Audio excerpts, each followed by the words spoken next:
Bismillahirrahmanirrahim.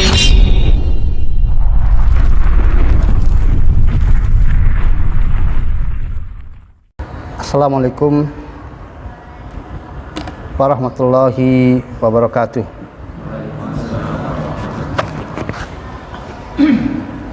Innal hamdalillah nahmaduhu wa nasta'inuhu wa nastaghfiruh wa na'udzu billahi min syururi anfusina wa sayyiati a'malina. May yahdihillahu fala mudhillalah wa may yudlil fala hadiyalah. Asyhadu an la ilaha illallah wahdahu la syarikalah wa asyhadu anna Muhammadan abduhu wa rasuluh. Ya ayyuhalladzina amanu taqullaha haqqa tuqatih wa la tamutunna illa wa antum muslimun. Ya ayyuhan nasu taqu rabbakum alladzi khalaqakum min nafsin wahidah wa khalaqa minha zawjaha wa batha minhuma rijalan katsiran wa nisaa'a wattaqullaha alladzi tasaaluna bihi wal arham innallaha kana 'alaikum raqiba. Ya ayyuhalladzina amanu taqullaha wa qulu qawlan sadida yuslih lakum a'malakum wa yaghfir lakum dzunubakum wa man yuti'illaha wa rasulahu faqad faza fawzan 'azima. Amma ba'd. Para bapak, para ibu, ikhwafidin, alhamdulillah wa yakum. Alhamdulillah kita memuji dan bersyukur kepada Allah Subhanahu wa taala atas segala nikmat dan karunia-Nya yang telah Allah curahkan untuk kita semuanya. Termasuk perjumpaan kita pada sore hari ini untuk melanjutkan kajian kita terhadap sebuah kitab karya Syekh Muhammad bin Jamil Zainu rahimahullah, yaitu Minhaj al-Firqatun Najiyah.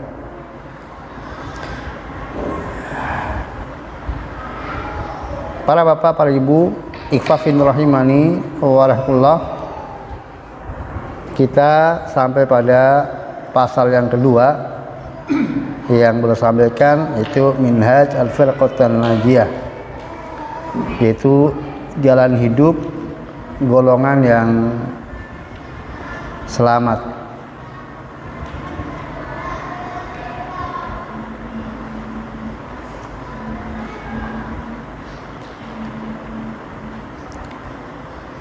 Dalam pasal ini beliau akan menyampaikan poin-poin terkait dengan bagaimana prinsip-prinsip al-Firqatun Najiyah di dalam meniti kehidupan ini. Maka siapa saja yang menginginkan dia menjadi bagian dari golongan yang selamat, yang akan mendapatkan pertolongan dari Allah Subhanahu wa taala baik di dunia maupun di akhirat, maka berpedomanlah, prinsiplah di dalam hidup dengan prinsip-prinsip berikut ini. Dan ini berlaku bagi siapa saja yang ingin menempuh jalan keselamatan. Maka al-Firqatun Najiyah itu bukan berupa klaim, ya, artinya pengakuan, pengatasnamandirian, tetapi itulah sebuah jalan hidup yang siapa yang menjalaninya maka dialah orang-orang yang berada di jalan golongan selamat, dan siapa yang tidak menjalaninya maka ya mereka tidak di atas golongan yang selamat. Jadi tidak terkait dengan klaim satu pihak atas pihak yang lainnya. Kamilah al-Firqatun Najiyah dan Anda bukan al-Firqatun Najiyah, itu bukan itu kepentingan kita mempelajari tentang al-Firqatun Najiyah, karena al-Firqatun Najiyah adalah sebuah jalan hidup, yaitu Islam itu sendiri. Ya, karena jalan hidup yang ditempuh oleh kaum muslimin itu beragam, sama-sama mengklaim mengaku kaum muslimin tetapi beragam jalan hidupnya, maka inilah ya, realitas yang ada yang merupakan jalan hidup golongan yang selamat. Ya, saya sampaikan, saya bacakan yang pertama, al-awal al-Firqatun Najiyah hiyalati taltajimu minhajar rasuli sallallahu alaihi wasallam fi hayatihi wa minhaja ashabihi min ba'dihi wa huwal Qur'anul Karimu alladzi anzalahu Allah ala rasulihi wa bayyanahu li sahabati fi hadisi as-sahihah wa amara al-muslimina bitamasuki biha faqal taraktu fikum syai'aini lan tadillu ba'dahuma kitabullah sunnati wa la yatafarraqa hatta jalida alayya al-haud. Sahih Al-Albani fil Jami'. Ya, yang pertama beliau sampaikan tentang Al-Firqatul Najiyah ya, adalah sebuah aliran, sebuah kelompok yang berpegang teguh dengan metode Rasulullah SAW di dalam meniti kehidupan ini. Demikian juga metode para sahabat Nabi SAW sepeninggal Nabi SAW. Apa itu? Ya, tidak lain dan tidak bukan Al-Quran Al-Karim yang Allah Ta'ala telah menurunkan kepada Rasulnya, dan Nabi SAW telah menjelaskan kepada para sahabatnya dalam hadis-hadis sahihnya, dan beliau telah pula memerintahkan kepada kaum muslimin untuk berpegang teguh dengannya, dengan keduanya, dengan sabdanya, aku tinggalkan di tengah-tengah kalian dua hal yang kalian tidak akan tersesat setelah kalian berpegang teguh dengan keduanya, yaitu kitab Allah dan sunnahku, dan keduanya tidak akan berpisah hingga keduanya menemuiku di Al-Haud, telaga Nabi SAW yaumul qiyamah.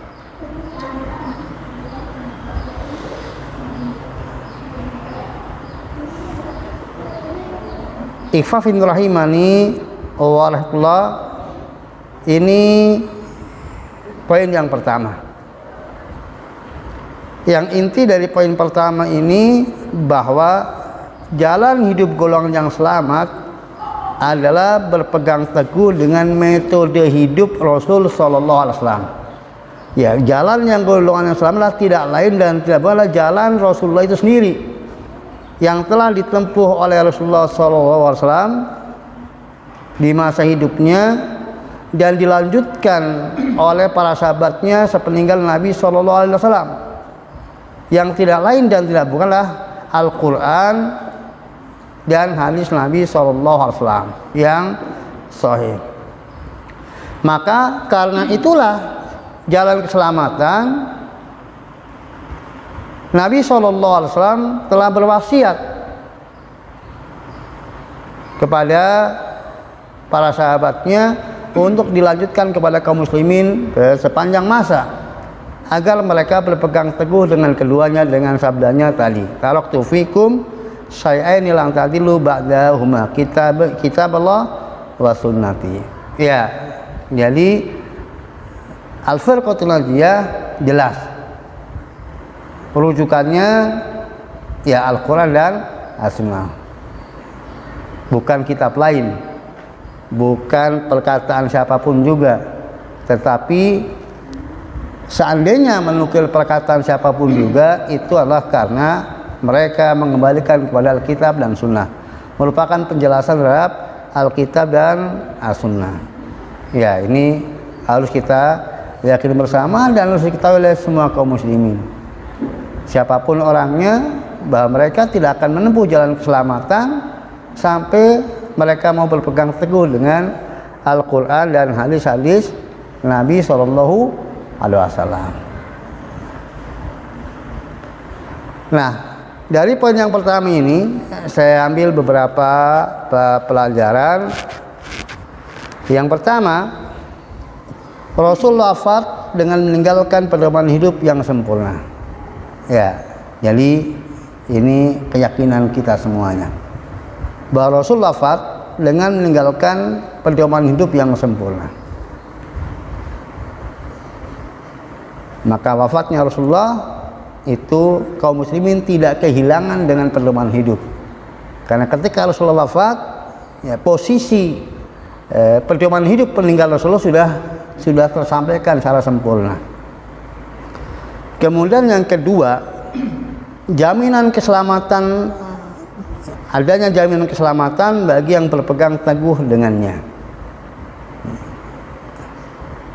Adanya jaminan keselamatan bagi yang berpegang teguh dengannya, yaitu dengan pedoman hidup yang sempurna yang telah ditinggalkan oleh Nabi Shallallahu Alaihi Wasallam. Kemudian yang ketiga, standar pemahaman terhadap peninggalan Rasul adalah paham sahabat. Ini yang sangat penting. Standar pemahaman artinya agar pemahaman kita benar terhadap warisan Nabi Shallallahu Alaihi Wasallam, yaitu Al-Quran dan As-Sunnah, itu adalah merujuk kepada pemahaman para sahabat Nabi Shallallahu Alaihi Wasallam. Karena mereka lah yang telah menerima langsung dari Nabi Shallallahu Alaihi Wasallam baik lafaz Al-Quran maupun makna yang terkandung dalamnya, termasuk tafsirnya.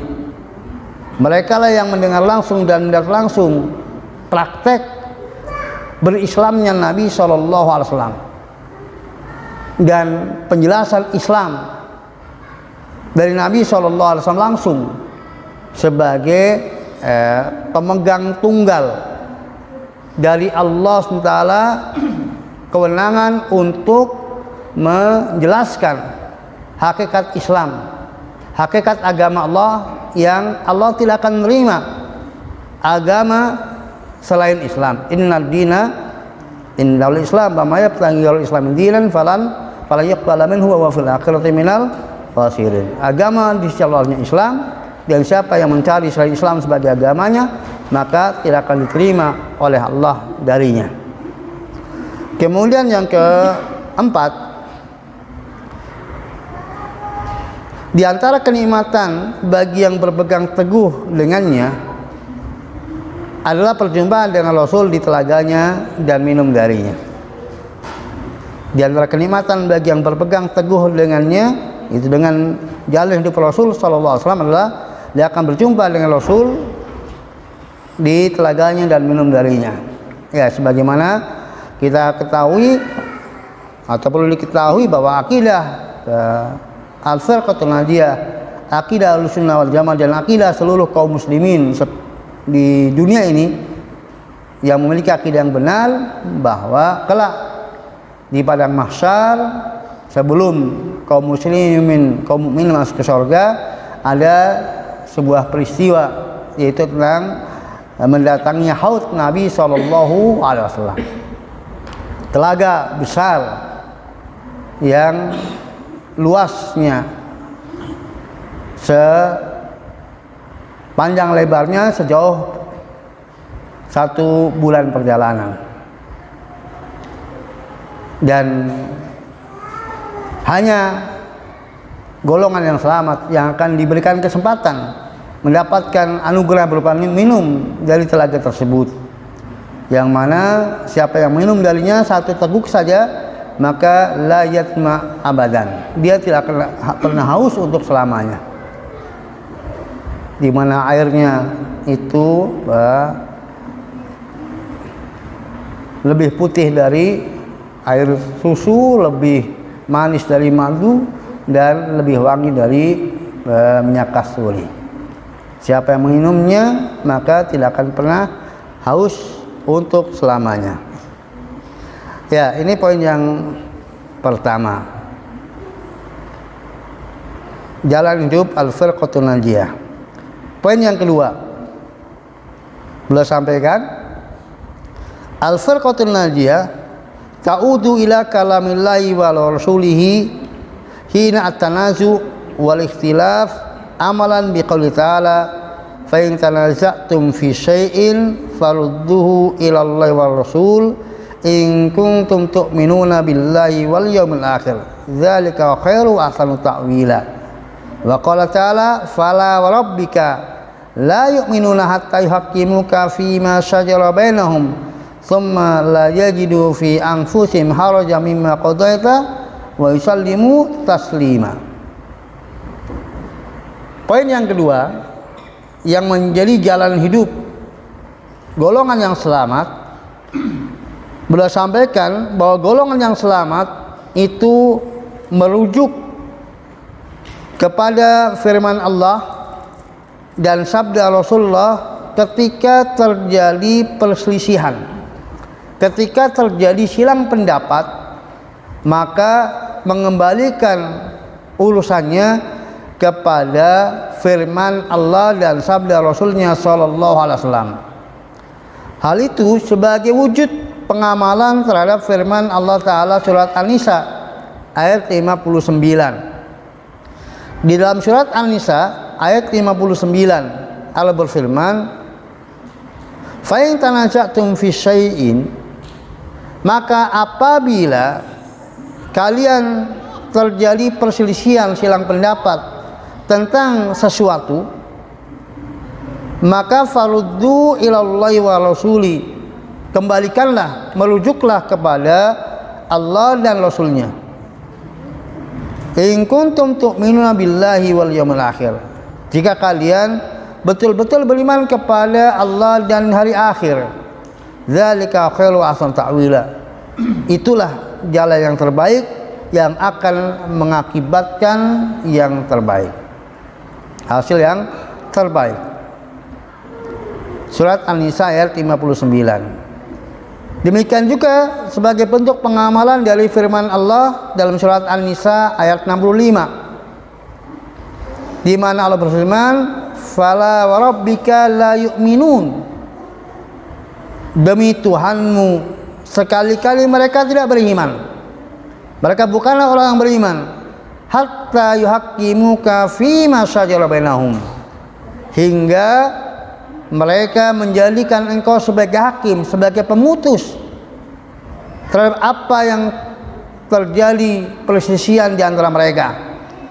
Tsumma la yajidu fi anfusihim harajan mimma qadaita wa yusallimu taslima. Lalu tidak terjadi di dalam jiwa-jiwa mereka keberatan terhadap apa yang kau putuskan, dan mereka menerima dengan sepenuh penerimaan. Para bapak, para ibu, ikhwah fillah rahimani walahullah, ini poin yang kedua,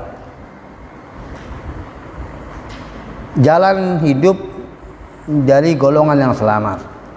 Dan jalan hidup ini belum dikapling oleh siapapun juga yang tidak boleh orang masuk dalamnya, tetapi masih terbuka. Artinya bagi siapa saja ila yaumil qiyamah berhak untuk masuk ke dalam golongan selamat. Tidak ada seorang pun yang sudah mengangkanginya dan masuk dan tidaknya tergantung dia. Yang dimasukkan dia masuk, yang enggak dimasukkan enggak masuk. Tidak ada seorang pun yang punya kewenangan seperti itu. Ya, tidak ada pihak yang kemudian dia sudah memilikinya seutuhnya, yang dialah penguasanya, yang kemudian dia berhak untuk memasukkan atau mengeluarkan. Tapi ini adalah bebas. Ya, siapa yang mau masuk silakan, ini jalan hidupnya. Siapa yang enggak mau ya maka berarti dia bukan. Siapa yang menginginkannya, tempuh jalan hidup ini. Apa itu? Yang kedua, yaitu senantiasa merujuk kepada firman Allah dan sabda Rasulnya dalam setiap perselisihan yang ada.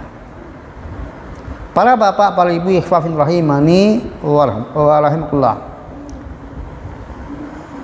kita tahu bahwa sebagaimana telah kita dapatkan pada pelajaran sebelumnya, adanya iftiraqul ummah, adanya perpecahan dalam umat ini, silang pendapat di tengah-tengah umat ini.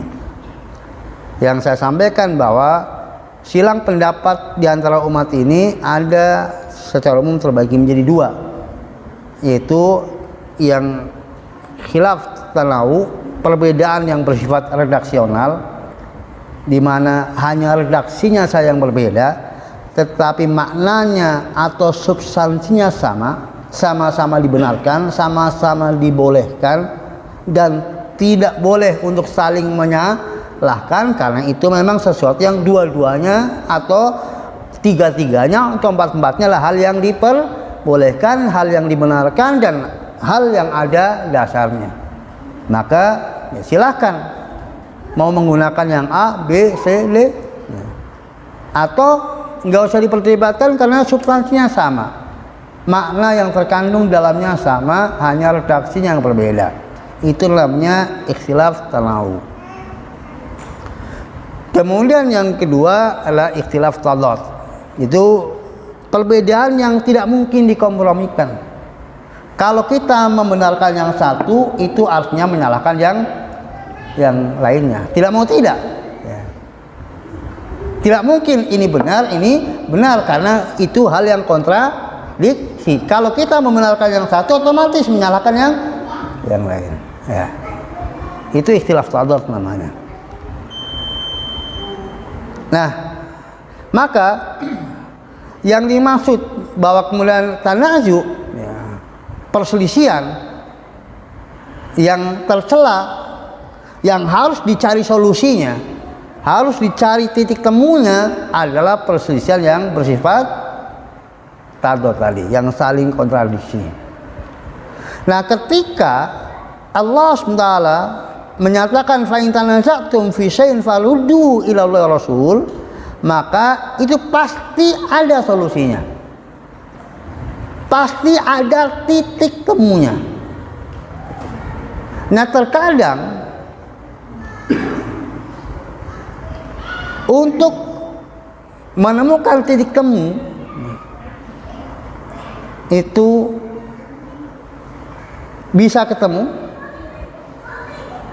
ketika kemudian keilmuannya lah seimbang, setara, dan masing-masing prinsipnya benar, maka tinggal ditunjukkan, yang tidak tahu diberitahu, yang tahu memberitahu. Maka kalau kemudian masing-masing prinsipnya lah mengbalikkan kepada Al-Quran dan Sunnah, maka akan ketemu, terjadilah titik temu. Kemudian tetap tidak terjadi titik temu, ya kadang disebabkan karena tidak bertemunya orang yang berbeda antara satu dengan yang lainnya, sehingga tidak terjadi diskusi, tidak terjadi saling adu argumentasi, atau kemudian meskipun sudah ketemu tetapi ada perbedaan itijah, ada perbedaan niat, ada perbedaan maksud, ada kesombongan untuk apa menerima, akhirnya tetap tidak ketemu. Tetapi dari sisi agama itu sendiri, maka tidak ada perselisihan yang tidak ada apa? Tidak ada titik temunya. Tidak ketemunya bukan salahnya agama, tetapi apa? Salahnya yang mencari. Ya. Karena Allah telah menunjukkan. Ketika diberikan solusi untuk kembali kepada kita dalam semua perselisihan. Ini kalau dalam kaidah bahasa Arab, ya fa in tanaza'tum fi syai'in, syai'in itu kata tak tertentu dalam kalimat syarat, menunjukkan umum. Jadi dalam masalah apa saja, mau masalah akidah, masalah muamalat, masalah fikih ibadah, maka semua kalau ada perselisihan, asal mau mengembalikan kepada Allah dan Rasulnya, kepada Allah, kepada firman-Nya, kepada Rasulnya setelah wafatnya, kepada hadis Nabi, kepada hadis yang sahih, maka itu pasti ada jalan keluarnya, pasti ada titik temunya.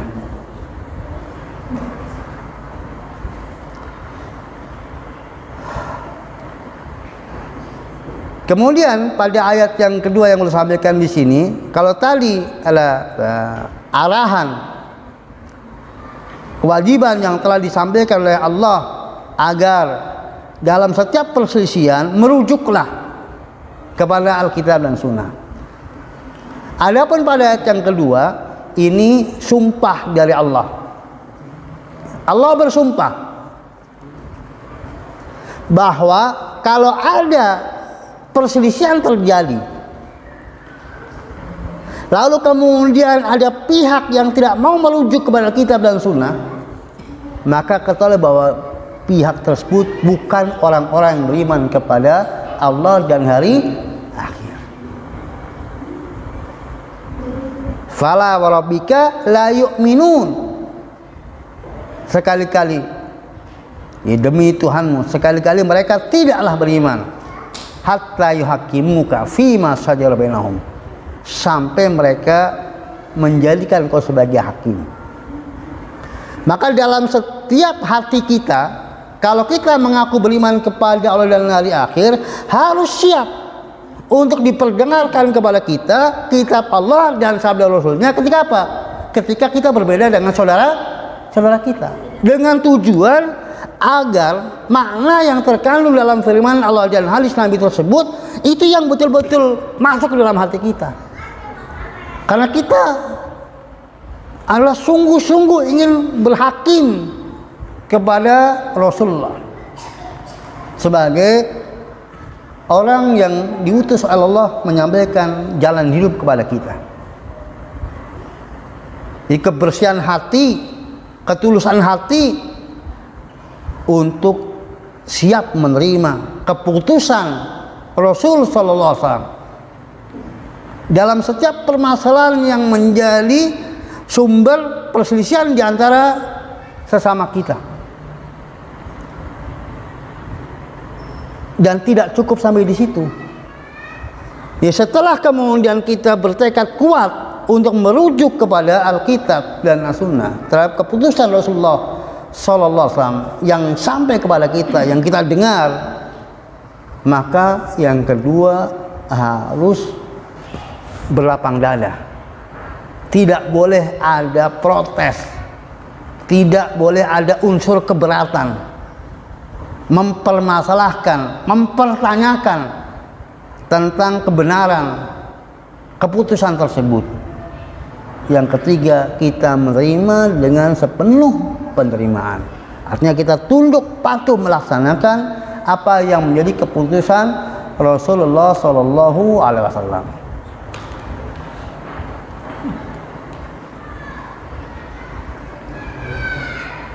Ya, dan ini jalan hidup. Adapun kemudian jalan hidup kita lah pokoknya, ya inilah Pak, saya mau Islam kalau seperti ini. Kalau seperti itu maka apa? Ya, saya Islam mau apa yang disampaikan oleh si A, si B. Kalau sama yang lainnya maka tidak. Maka itu bukan jalan hidup yang benar. Nah, pada poin kedua ini saya catat beberapa faedah. Yang pertama, tidak ada silang pendapat tanpa solusi dalam kitab Allah. Ya, tidak ada silang pendapat tanpa solusi dalam kitab Allah atau sunnah Rasulullah. Jadi pasti ada solusinya. Yakinlah itu. Kemudian yang kedua, konsekuensi di atas. Jadi konsekuensi dari poin yang pertama tadi, adanya standar tafsir terhadap kitab Allah dan sunnah Rasulnya. Jadi adanya standar tafsir dari kitab Allah dan sunnah Rasulnya. Yang tadi sudah disebutkan di atas, yaitu apa? Penjelasan para sahabat Nabi sallallahu alaihi wasallam. Jalan hidup para sahabat Nabi sallallahu alaihi wasallam. Kemudian yang ketiga, iman kepada Allah dan hari akhir dibuktikan dengan merujuk kepada Allah dan Rasulnya, terhadap kitab Allah dan Rasulnya dalam seluruh perselisihan.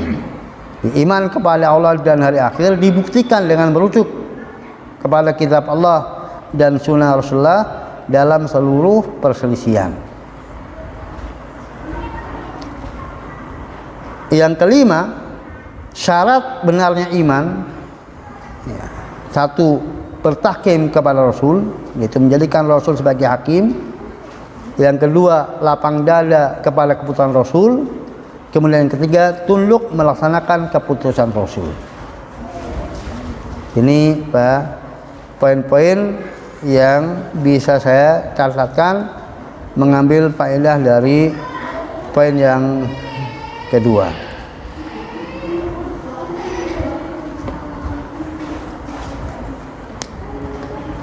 Kita lanjutkan pada poin yang ketiga.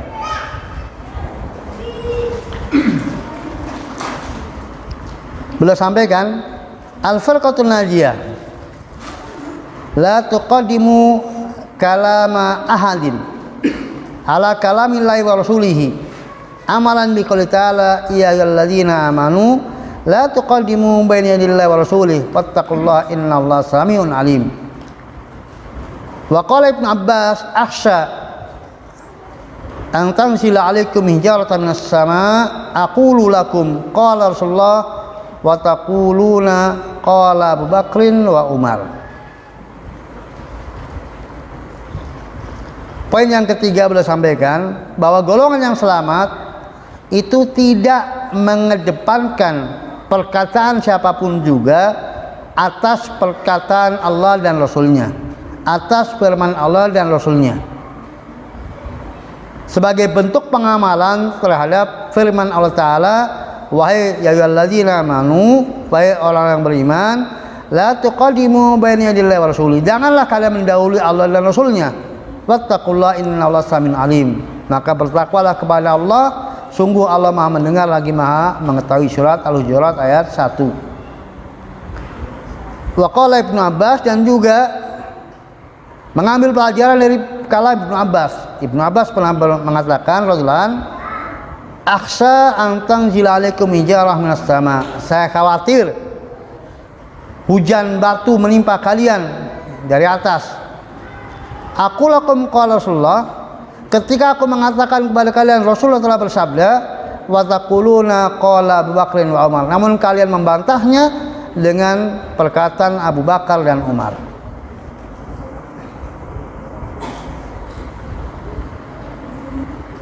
Para bapak, para ibu, ikhwafin rahimani wa rahimakumullah, ini poin yang ketiga, jalan hidup golongan yang selamat.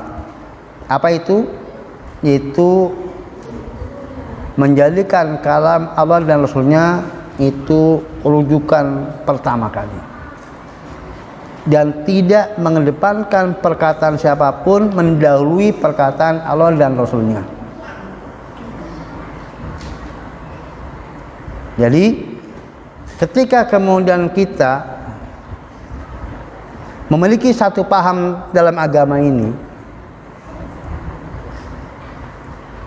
jalan hidup dalam beragama ini yang kita dapatkan dari perjalanan hidup selama ini, karena diomongi si fulan, diarahkan oleh si fulan dan si alan sebagainya, yang kita berprasangka baik bahwa itu adalah benar, namun kemudian dalam perjalanan hidup selanjutnya kita mendengar firman Allah, dibawakan kepada kita firman Allah, dibawakan kepada kita sabda Nabi SAW, ternyata itu berseberangan dengan apa yang menjadi kebiasaan kita sebelumnya, maka kewajiban orang yang benar, yang selamat adalah meninggalkan apa yang selama ini menjadi kegiatan hidupnya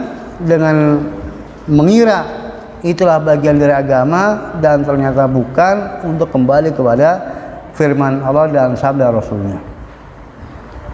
Ya, kalau yang kita sudah sadar bahwa kita tahu firman Allah dan sabda Rasulnya, tetapi kita belum mampu untuk menjalankan, belum memiliki kekuatan iman untuk menjalankannya, maka ya kita bertobat kepada Allah SWT. tetapi kita sudah tahu bahwa jalan yang benar adalah A, meskipun kita belum apa? Belum tunduk patuh sepenuhnya, tetapi kita sadar kita sebagai hamba yang apa? Hamba yang salah, hamba yang keliru. Adapun kemudian ngeyel dengan kita merasa bahwa ini lebih baik, lebih sesuai dengan perasaan, lebih logis, ya, lebih diterima masyarakat, lebih meringankan, tidak memberatkan dibanding apa yang kita dengar dari firman Allah Ta'ala Rasulnya, sehingga kemudian kita tidak mau tunduk dan patuh dan merasa itu adalah yang lebih benar, maka itulah penolakan kepada syariat Allah SWT. Itu bukanlah orang-orang yang beriman. Karena orang yang beriman itu yang mengedepankan firman Allah dan sabda Rasulnya. Coba lihat apa yang dikatakan oleh Ibnu Abbas radhiyallahu anhu. Omongan siapa yang dibenturkan dengan sabda Rasulullah? Ibnu Abbas menyampaikan tentang sabda Rasulullah SAW. Nah, kebetulan sebagian murid beliau itu pernah sampai kepadanya fatwa Abu Bakar dan Umar yang menyelisih sabda Rasulullah tersebut, maka membantah kepada Ibnu Abbas dengan perkataan Abu Bakar atau Umar Khattab radhiyallahu anhu.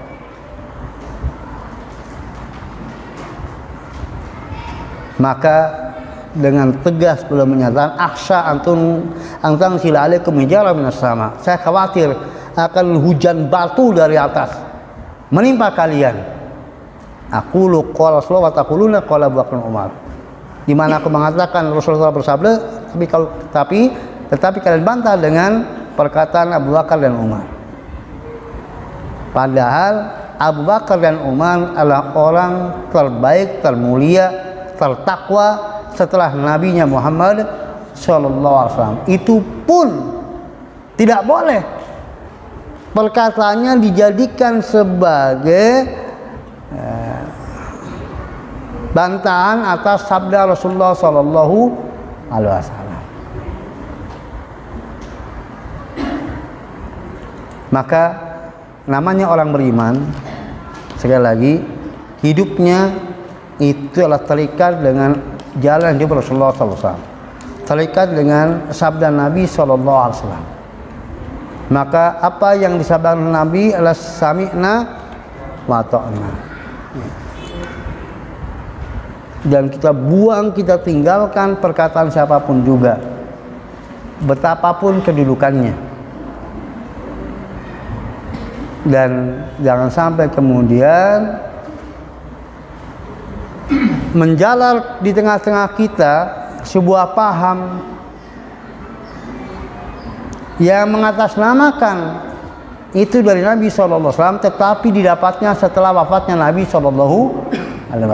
Karena ini jelas, paham seperti ini jelas membatalkan apa? Membatalkan kalam Nabi SAW, firman Allah dan sabda Nabi SAW. Kalau setiap orang yang punya keberanian dusta yang luar biasa, nah ini sesungguhnya tauhid, ya. Tauhid yang sebenarnya ya salah satunya tokohnya ini. Dia mengklaim bisa berkomunikasi dengan siapa? Rasulullah SAW, padahal Rasul sudah wafat. Lalu mengajarkan ajaran-ajaran yang diklaim itu dari Rasulullah SAW, padahal tidak ada dalam hadis Nabi maupun Al-Quran. Dan betapa banyaknya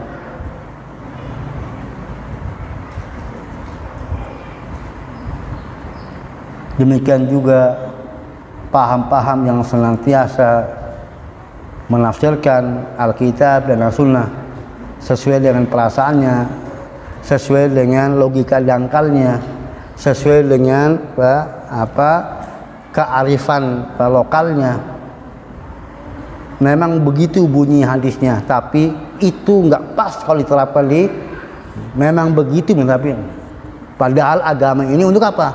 Untuk semua manusia.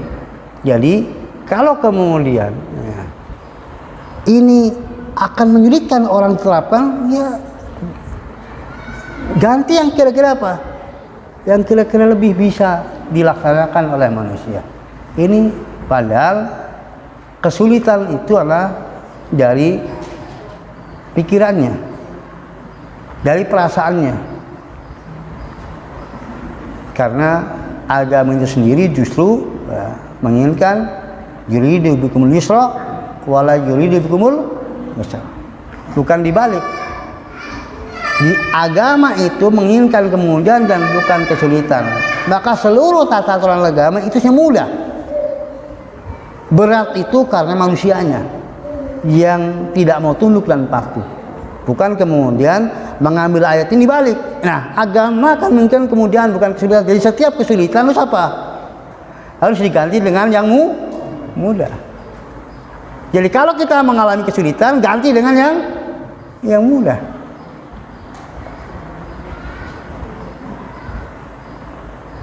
Ya, para bapak, para ibu ikhwafin rahimani warahmatullah. Itu poin yang ketiga, dan saya ambil beberapa faedah pada poin yang ketiga ini. Yang pertama, kitab Allah dan sunnah Rasulullah di atas pendapat siapapun. Kitab Allah dan sunnah Rasulullah itu harus di atas pendapat siapapun. Nggak boleh dikalahkan oleh pendapat siapapun juga. Dia harus dibenangkan. Dan kita harus nggak peduli kepada perkataan siapapun, setokoh apapun, kalau berseberangan dengan firman Allah dan sabda Rasulnya. Tentunya dengan standar paham yang sudah dijelaskan sebelumnya, itu standar para sahabat Nabi SAW. Kemudian yang kedua, perkataan siapapun boleh ditinggalkan kecuali kalam Rasul. Omongan siapapun juga boleh ditinggalkan, boleh nggak dituruti, boleh nggak didengar, kecuali kalam Rasulullah Sallallahu Alaihi Wasallam. Jadi nggak ada kepentingan kita dengan siapapun juga ketika kemudian berseberangan dengan kalam Rasulullah Sallallahu Alaihi Wasallam. Ya, baik dalam statement maupun dalam perintah atau larangan. Dalam statement, dalam berita, dalam informasi. Maka informasi siapapun yang berseberangan dengan informasi Rasulullah, maka harus dikalahkan. Perintah dan larangan juga. Perintah dan larangan siapapun juga, kalau berseberangan dengan perintah dan larangan Rasulullah, maka abaikan. Tidak peduli siapapun juga dia.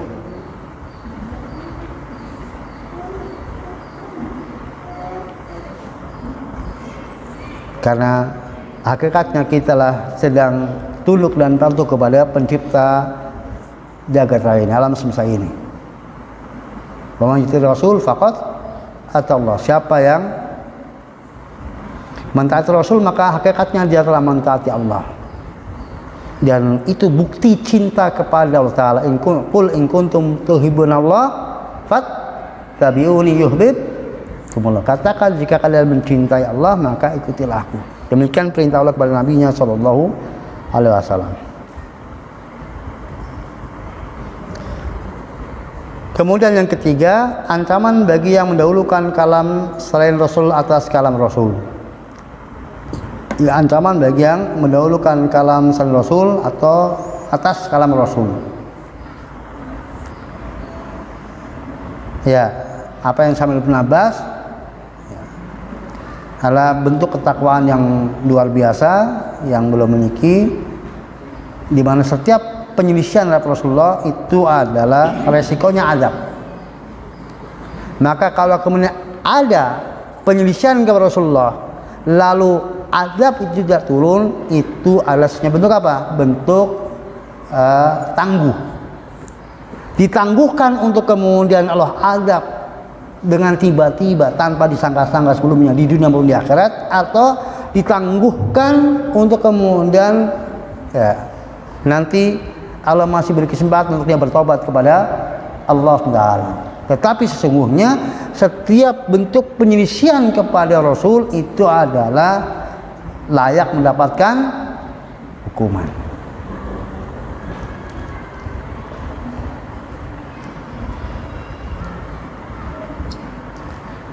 Ya, itu poin yang ketiga. Kemudian poin yang keempat,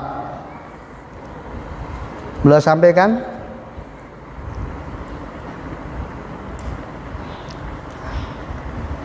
Arabiah al-firqatun najiyah tu ta'tabiru at-tauhid wa huwa ifradullahi bil ibadah wad-du'a wal isti'anah wal istighasah waqtas sida wal raha wad-dhab wan nazar wad-dhabhu wan nazar wat tawakkul wal hukmu bima anzalallah wa ghairu dzalika min anwa'il ibadah wal asas allati tubna alaihi al-daulah al-islamiyah as-sahihah wala budda min ibadi syirk wa madahirihi al-mawjudah fi aksari biladil al-islamiyah li'annahu min muqtadayati tauhid wala yumkin an-nasr li ayyi jamaatin tuhmalu atau tuhmilu at-tauhida wala tukafu asyirka bi anwa'i uswatan bi rasuli jami'an wa bi rasulihi al-karim sallallahu wasallamu alaihim ajma'in. Beliau sampaikan poin yang keempat dari jalan hidup golongan yang selamat, bahwa golongan yang selamat itu mengambil perhatian besar terhadap tauhid. Ini golongan selamat itu sangat perhatian terhadap tauhid, yaitu pengesaan Allah dalam ibadah, dalam doa, dalam isti'anah, dalam isti'adah, istighosah, baik di waktu sempit maupun di waktu lapang. Juga mentauhidkan Allah dalam menyembelih, dalam berkorban, dalam bernazar, dalam bertawakal, di dalam berhukum, dan juga berhukum dengan apa yang Allah turunkan.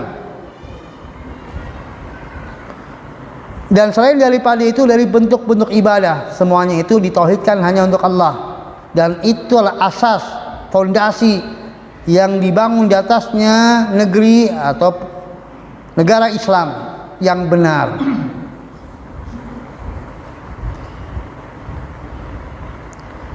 Di samping itu juga harus menjauhkan atau menjauhi syirik, menjauhkan syirik dan fenomenanya yang banyak terjadi di negeri-negeri kaum muslimin, karena itu merupakan konsekuensi tauhid.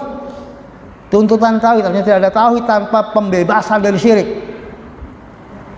Tidak mungkin pertolongan Allah itu datang kepada suatu kelompok sementara dia meremehkan tauhid, melalaikan tauhid, dan tidak memberantas kesyirikan dengan berbagai macam bentuknya. Dan itu semua, jalan hidup seperti ini adalah merupakan jalan peneladanan atau meneladani Rasul secara keseluruhan, wabil khusus Rasulullah Sallallahu Alaihi Wasallam, dan juga salawat dan salam bagi mereka semuanya. Ikhwafin rahimani wallah, ini ya, jalan hidup. Kalau tadi yang bersifat umum, kaidah-kaidah umum, prinsip-prinsip umum, bagaimana al-firqatun najiyah hidup, maka ini sudah menyebutkan salah satu prinsipnya, jalan hidupnya, dan ini termasuk yang paling pokok dari satuan jalan hidup. Apa itu? Mengambil perhatian terhadap tauhid, sangat perhatian kepada tauhid. Jadi tidak ada seseorang dia golongan yang selamat sementara meremehkan tauhid, nggak mau belajar tauhid, nggak perlu dengan tauhid, dia nggak paham tauhid, nggak tergerak hatinya untuk sungguh-sungguh belajar, sesemangat apapun Islamnya, sesemangat apapun pengamalan Islamnya, tetapi dia nggak peduli kepada hakikat mentauhidkan Allah, sehingga dia nggak paham bagaimana sesungguhnya mentauhidkan Allah SWT, baik mentauhidkan dengan hatinya, mentauhidkan dengan lisannya, mentauhidkan dengan anggota badannya. Dia tidak bisa mengoreksi diri kapan lisannya terpelosok dalam pelanggaran tauhid, kapan amal perbuatannya terpelosok dalam pelanggaran tauhid, kapan hatinya telah condong kepada pelanggaran tauhid atau melanggar tauhid. Maka jangan pernah mengklaim sebagai bagian dari Al-Firqatun Najiyah. Al-Firqatun Najiyah bukan yang bebas riba tetapi musyrik. Mungkin seorang Firqatun Najiyah dia terkena riba, mungkin, tapi tidak ada Firqatun Najiyah musyrik.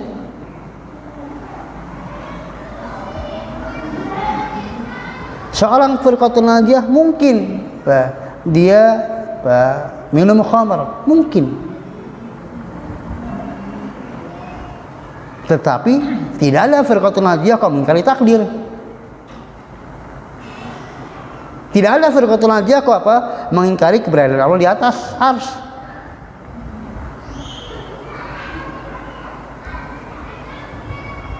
Karena Firqatun Najiyah dalam kenyataannya, kenyataan hidupnya terbagi tiga. Ada sabiqun bil khairat, ada muqtasidun, dan ada zalimun nafsi. Ada yang mereka terdepan di dalam meniti jalan yang lurus ini, yang selamat ini, sehingga jangankan dosa, dia tidak punya dosa sama sekali, bahkan penuh dengan hal-hal yang disunahkan. Ia mustahab, dia meninggal dalam keadaan bersih dari dosa dan memiliki sunnah-sunnah yang sangat banyak. Dan ada di antara mereka yang muqtasidun, cukup, yang penting yang wajib dikerjakan, yang haram ditinggalkan, walaupun sunnahnya hanya ala kadarnya saja. Dan ada yang bahkan masih berkelimang dosa, tetapi prinsip hidupnya benar. Dia tidak musyrik, tidak munafik, tidak kufur, tetap selamat.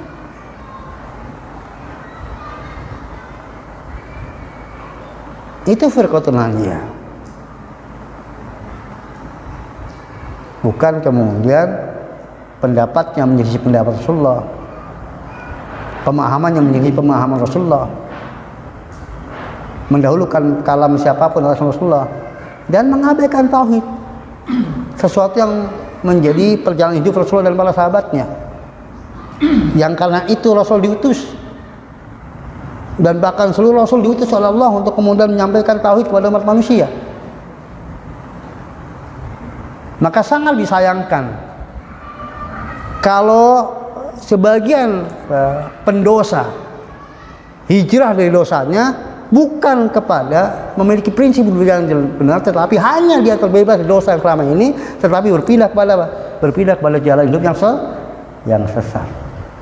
Tadinya peminum khamar, hijrah, bertobat, tapi kemudian masuk ke dalam aliran sesat, tidak mengenal tentang hakikat tauhid.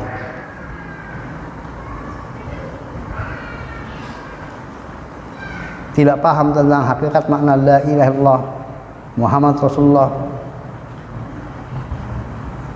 Puas dengan merasa sudah sudah mendapatkan hidayah dengan terbebas, yang tadi peminum khamar, meninggalkan tadinya pemakan riba, meninggalkan tadinya dia adalah membuka aurat kemudian menutupnya dan sebagainya, dari bentuk-bentuk hijrah yang tidak dilakukan untuk bentuk hijrah, tetapi hakikat hijrah lah hijrah dari sesat kepada jalan keselamatan. Itu pokok hijrah. Baru kemudian hijrah satuan-satuan yang berikutnya. Jangan sampai kita hijrah dari satuan tetapi nggak hijrah dari yang pokok. Ketika pokok kita tadinya dia ahli maksiat dan sekaligus sesat, tidak tahu jalan kebenaran. Maka kalau mau hijrah, utamakan hijrah apa? Dari jalan kesesatan ke jalan keselamatan, lalu disempurnakan dengan hijrah apa? Hijrah dari maksiat kepada taat. Itu hakikat hijrah.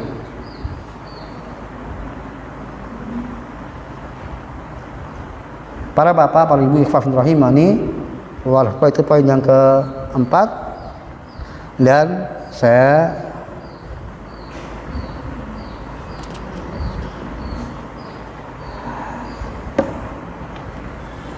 kira jelas bahas tentang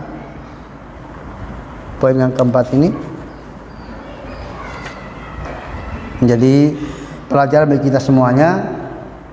Kalau kita ingin menjadi bagian dari golongan selamat, maka milikilah jalan hidup Rasulullah dan merupakan pokok jalan hidup beliau dan juga para sahabatnya adalah perhatian yang besar kepada tauhid, baik dari pengilmuan maupun pengamalan, ilman wa amalan. Karena tauhid itu tanpa diilmui nggak mungkin diamalkan. Tidak ada orang bisa mengamalkan tauhid tanpa mengilmui. Maka fa'lam annahu la ilaha illallah, dan sesungguhnya dalam semua hal al ilmu qabla al qaul wal amal. Kalau kita belajar tentang fikih, maka sekali belajar kita insya Allah bisa melaksanakannya kalau kita mau.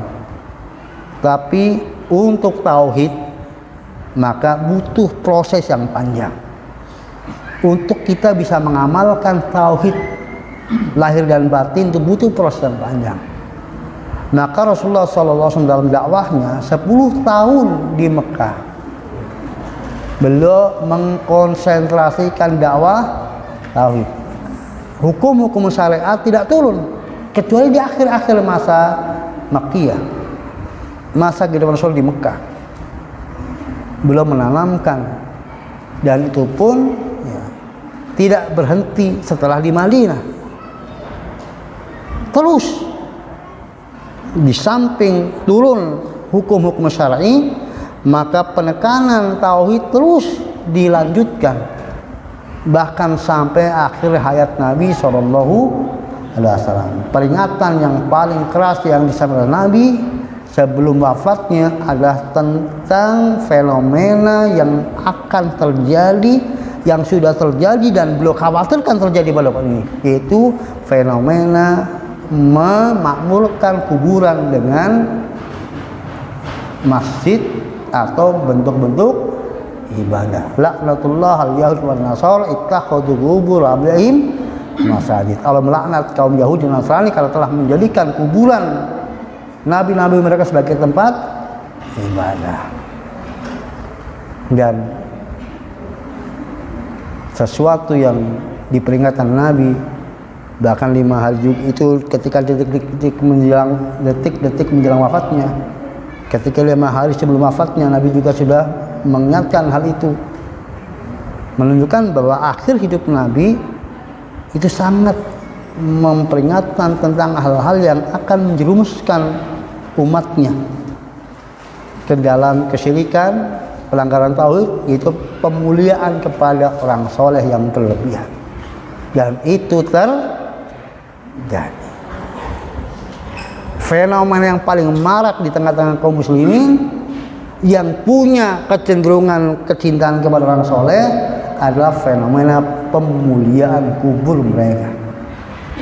Kalau yang tidak punya kecenderungan pada agama, mereka ya hidup dengan seperti hewan, tidak mengenal agama sama sekali, kecuali sekedar grup-grup yang punya nilai-nilai religius terjerumus ke dalam apa? Dalam praktek-praktek kesyirikan. Apa sebabnya? Ya karena tidak memiliki perhatian, tidak menjadikan tauhid sebagai perhatian utamanya.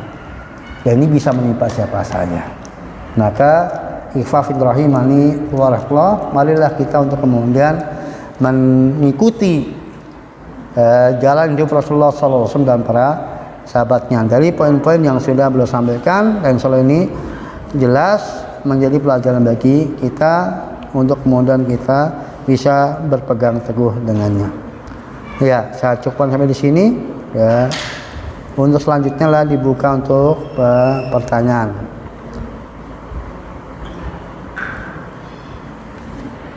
Silakan kalau ada pertanyaan.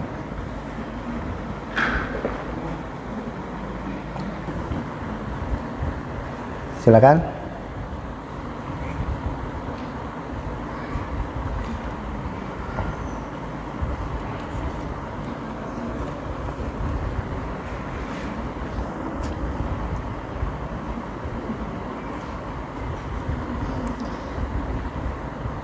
Lanjut. Kita lanjutkan poin yang kelima.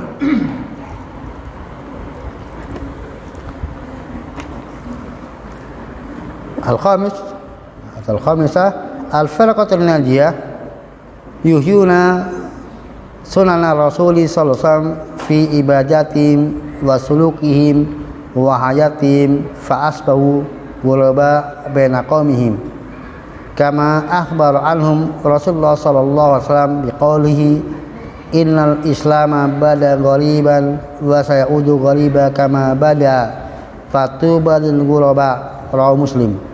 Wa fi riwayatin fatuba lil ghuraba alladziina yuslihun idza fasala an-nas. Qala Al-Albani rawahu Abu Amr Ad-Dani bi sanadin sahih. Poin yang kelima beliau sampaikan rahimahullah bahwa firqatul najiyah, golongan yang selamat, mereka menghidupkan sunnah Rasul sallallahu alaihi wasallam di dalam kehidupan mereka dan dalam ibadah mereka, di dalam kepribadian mereka serta seluruh peri kehidupan mereka. Yang dengan sebab itu maka mereka menjadi asing, menjadi aneh di tengah-tengah kaum mereka. Hal itu seperti diberitakan oleh Nabi SAW, di mana beliau bersabda, Innal Islama bada ghariba.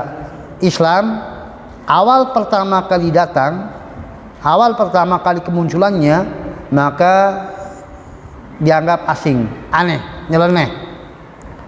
Wa sayaudu ghariban kama bada, dan akan kembali aneh, kembali asing, kembali pandang asing, dipandang nyeleneh seperti awal kemunculannya.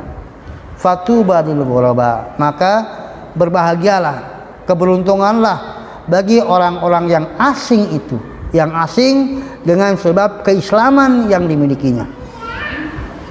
Dalam riwayat yang lainnya, maka berbahagia, fatuba lil ghuraba, beruntunglah dan berbahagialah bagi orang yang asing itu. Siapa mereka?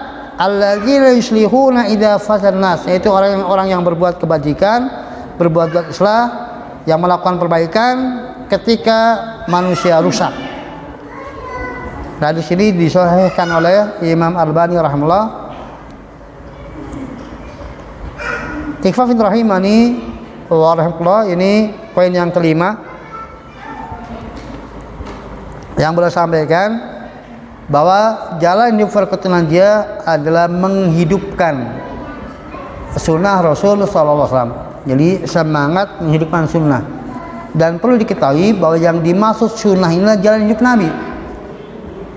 Maka mencakup baik dalam ibadahnya, dalam suluknya maupun dalam kehidupan seluruhnya. Dan sunnah Nabi yang paling pokok adalah sunnah yang berada dalam hati. Ya, Inna Allah la yanzuru ila syu'araikum wala asalikum walakin yanzuru ila qulubikum wa a'malikum. Allah tidak melihat rupa kalian, jasad kalian, tapi melihat hati kalian dan amal kalian. Jadi hati yang paling pokok. Ala fa inna fil jasad mudghah idza shalat jasad kullu wa idza fasada al jasad kullu ala wahyal qalb. Ketahuilah bahwa di dalam jasad ada segumpal daging, yang apabila baik segumpal daging tersebut maka baiklah hati. seluruh jasadnya, dan apabila buruk segumpal daging tersebut maka buruklah seluruh jasadnya. Ketahuilah segumpal daging tersebutlah hati atau jantung. Maka kitab-kitab sunnah, ya, usul sunnah, syarh sunnah, ya, itu adalah kitab-kitab yang membahas tentang keyakinan, tentang akidah. Jadi sunnah Nabi yang terbesar, yang paling pokok adalah sunnah aqdiyah. Dan inilah yang menjadi pembeda paling pokok, apakah seseorang itu dia firqatul najiyah atau bukan. Pertama dari apanya? Dari akidahnya, dari keyakinannya, bukan dari sunnah lahiriyah. Ya, bukan dari jenggotnya, bukan dari celana cingkrangnya, bukan dari hijabnya yang besar, bukan dari model sholatnya yang rapat, yang itu bagian dan itu kewajiban. Tetapi bukan dari situ pokok sunnah itu.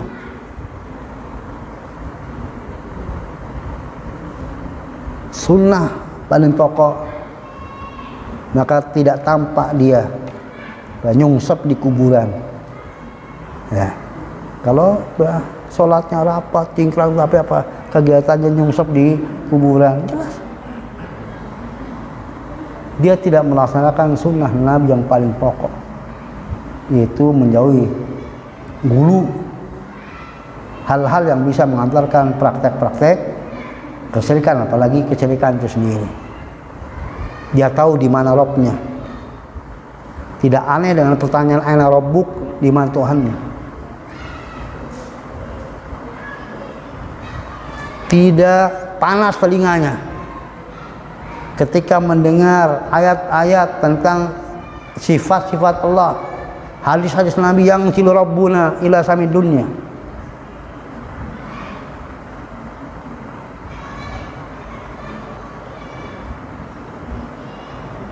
Itu sunnah.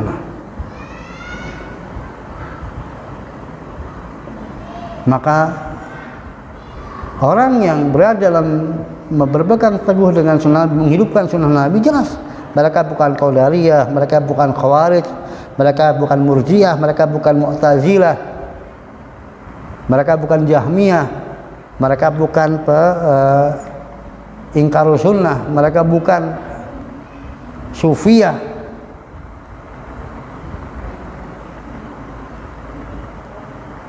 Karena mereka itulah yang justru mematikan sunnah-sunnah Nabi SAW. Baru setelah itu apa? Ya, sunnah-sunnah lahiriyah. Maka kalau sholat, ya sholat, menjaga sholat 5 waktu. Bagi yang laki-laki, sholatnya di masjid, menjaga tampilan lahir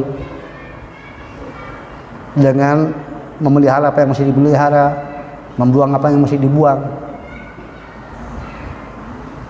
Kemudian di dalam muamalah menghidupkan silaturahim, dermawan dan sebagainya, yang itu adalah juga diajarkan oleh secara umum agama-agama yang lainnya pun, akhlak yang universal, yang tidak ada seorang pun yang mengingkarinya bahwa itu sebuah kebaikan. Dan Islam tidak meninggalkan satu kebaikan pun kecuali diajarkan, dan tidak meninggalkan satu keburukan pun kecuali dilarang. Itulah Islam. Dan itulah sunnah Nabi SAW. Maka kita berusaha menghidupkannya. Maka ketika kata-kata menghidupkan sunnah Nabi, pahamilah bahwa sunnah itu mencakup yang wajib maupun yang sunnah, urusan hati maupun urusan lisan dan urusan perbuatan anggota badan.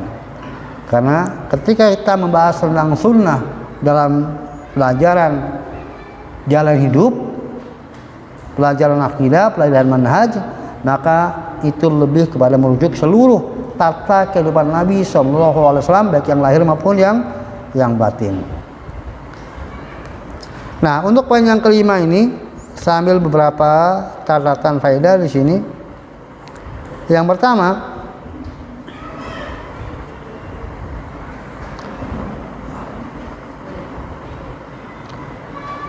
terasing tidak selamanya jelek. Di terasing tidak selamanya jelek. Tergantung mengapa dia terasing, mengapa dia dikucilkan, mengapa kemudian dianggap eksklusif, dianggap nggak umum, dianggap nggak wajar. Mengapa?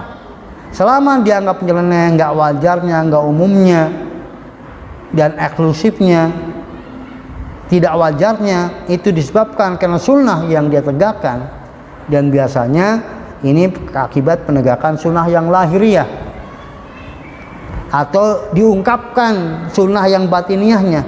Dia mengungkapkan apa yang menjadi isi hatinya. Maka kalau dengan sebab itu dianggap nyeleneh, maka tidak masalah. Ini tidak setiap terasing, diasingkan, dikucilkan itulah sesuatu yang jelek. Tinggal apa masalahnya. Kalau kemudian dia dikucilkan, diasingkan, dan kemudian dianggap nyeleneh karena memang pelanggaran tata kehidupan yang benar, menyelisih tata cara hidup yang benar, ya maka itu kejelekan.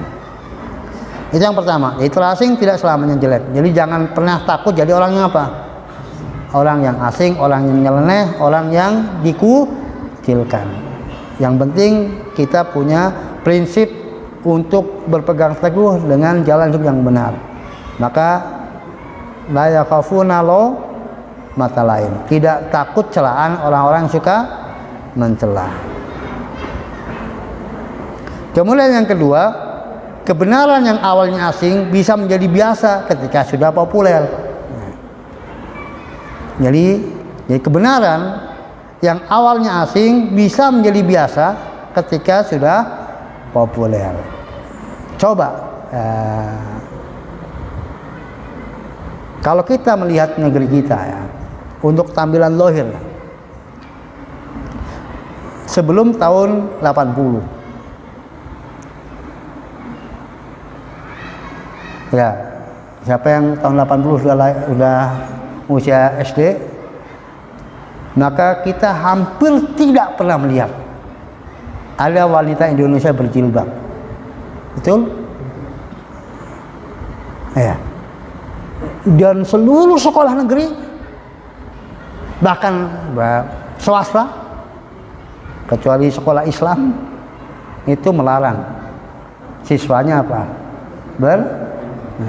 Sampai saya SMA, teman saya itu yang berjilbab cuma 2 orang, satu sekolah. Padahal ada berapa itu? 500.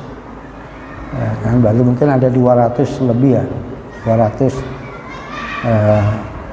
wanita.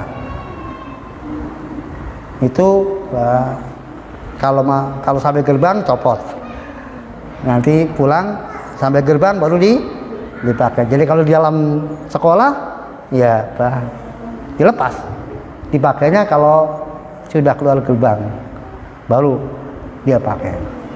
Sepanjang tahun dari kelas 1 sampai kelas 3 ya begitu hidupnya. Padahal kerudungnya kerudung kecil gitu, bukan kerudung yang lebar. Ada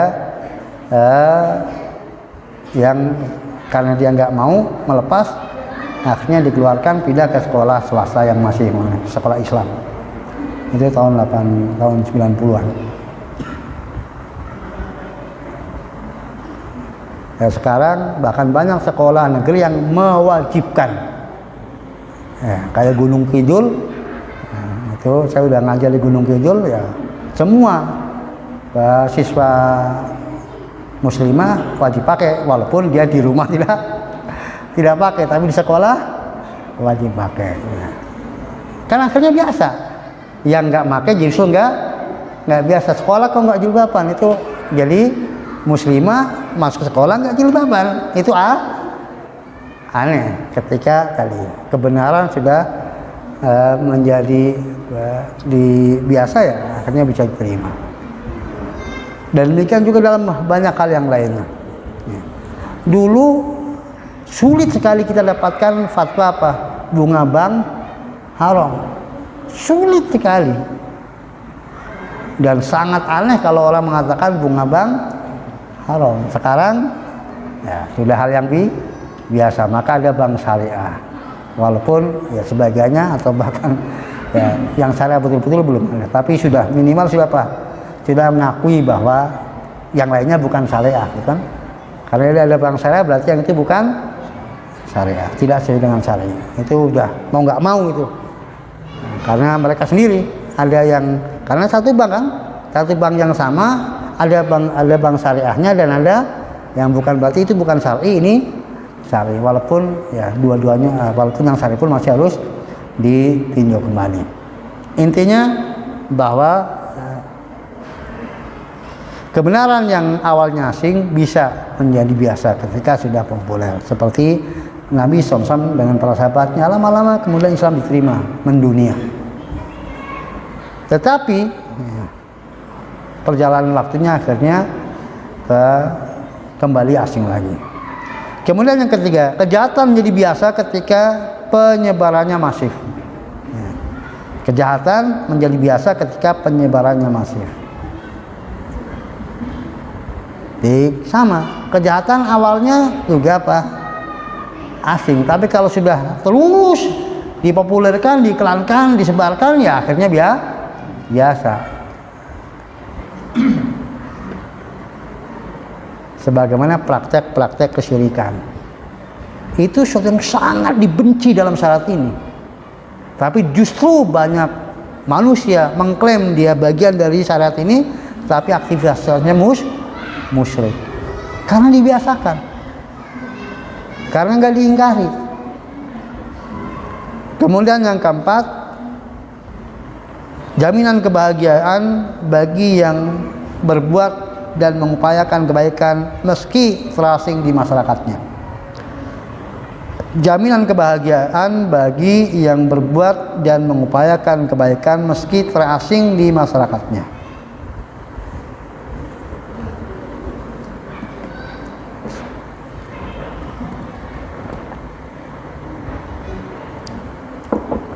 Para bapak, para ibu, ikhwah rahimani wallah, ya, menderita itu adalah hakikatnya yang merasakan, bukan pandangan orang. Jadi kita harus yakin bahwa dengan kebenaran yang kita jalani, kalau kita menjalaninya karena Allah, karena ketulukan dan kepatuhan kepada Allah, pasti kita akan merasakan bahagia. Walaupun orang melihatnya kita apa? Menderita, dikucilkan orang, jadi bahan gunjingan orang. Apa enaknya? Enak aja kalau apa? Karena tadi ada kenikmatan tersendiri di dalam hati orang-orang yang mereka menjalankan syariat di dunia sebelum di akhirat.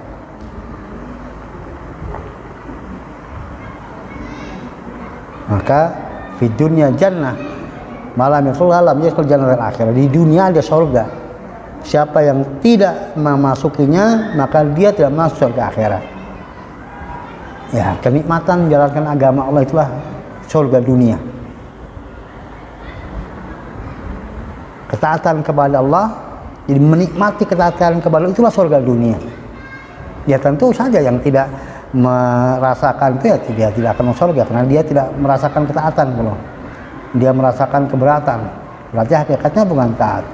Kalau orang taat kepada dengan sebenarnya, maka dia merasakan dan kegembiraan, kebahagiaan, dan dia sedih ketika durhaka kepada Allah. Dia sengsara, dia menderita, dia rasakan ada penderitaan, ada kesengsaraan, ada ketidaknyamanan.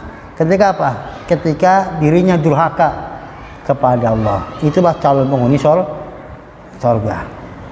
Jadi kalau taat ada kebahagiaan. Syarathu hasanatuhu wa satu sayyi'atuhu. Jadi membuat gembira hasanahnya dan membuat menderita sayyi'atnya. Itulah calon penghuni surga. Nah demikianlah para bapak, para ibu, ikhwah fillah rahimani wa rahmatullah, pelajaran kita pada sore hari ini mudah-mudahan bermanfaat bagi kita semuanya. dan kita diberikan taufik oleh Allah untuk meniti jalan golongan yang selamat sampai akhir hayat kita. Amin ya rabbal alamin. Akhir da'wana wa sallallahu ala nabiyina wa ala alihi wa sahbihi wa sallam walhamdulillahi rabbil alamin. Assalamualaikum warahmatullahi wabarakatuh.